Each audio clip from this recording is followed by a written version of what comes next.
Good evening mga kapagsew. Ayan si Ate Bebet na naman.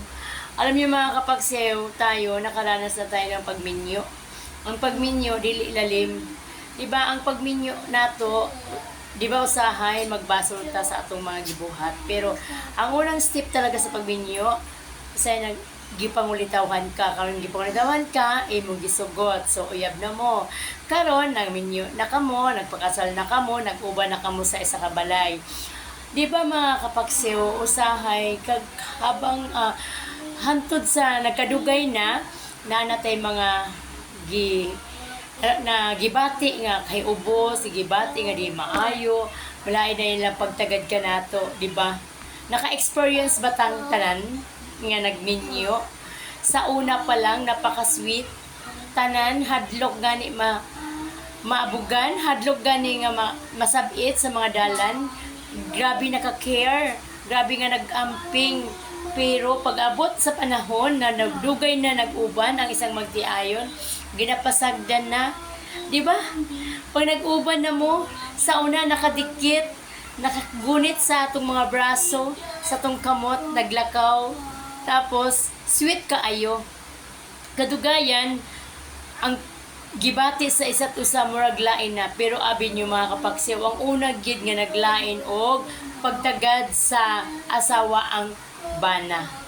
Abi ninyo daghan kay kuy na encounter na ang bana gayud ang primerong nagabuhat sa asawa na naglayo ang ilang pagbati, labaw na gyud ug dugay na sila nag-uban, aduna na yung mga anak. Lahi na ang pagtagad sa asawa. Kaya usahay makasultig gyud ta nga lahi gyud ang magtiayon. Sa primero, grabe kalabing pag-abot og kadugay, nagsinumbagay, nagbinatuhay, nagpinatsyanay, nagminurahay or namalikas ba? Imong tungluhon ng imong bana, imong asawa, imong anak na, no? Pero abi ninyo mga kapagsew, ang magtiayon kung nag-uban lang gyud, sukad sa pagbinyo hangtod sa pagkamatay or hangtod sa kamatayon, nindot ang pag-uban sa pamilya. Pero dili wala gyud ang anak na perfect. Bisan dato ka or pobre ka, wala gyud kana makuha sa magtiayon. Kay ang magtiayon maayo lang sa primero, napakapanggaon ka, care kaayo sa imuha, pag-abot aduna kamoy anak, lahi ng ilang pagtagad kanimo, mag-uban ka mo lagyo na kistanan mo sahay, mo bitaw na.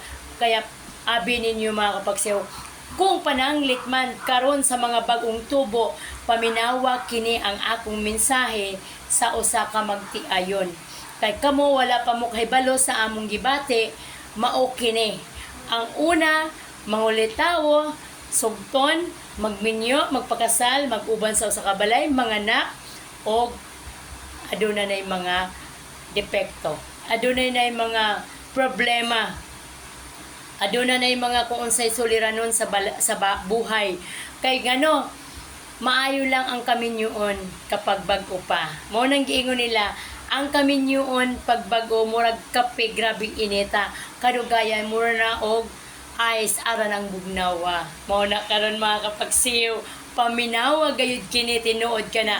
Mao nga ang mga bagong tubo nga dili pa nagminyo, kinahanglan gyud wise at hunahunaon og 100 times ang inyong kaminyoon og usa kamo nga mominyo. Pero dautan man sab nga di ka mominyo kay ngano lisod baya mag-inusara.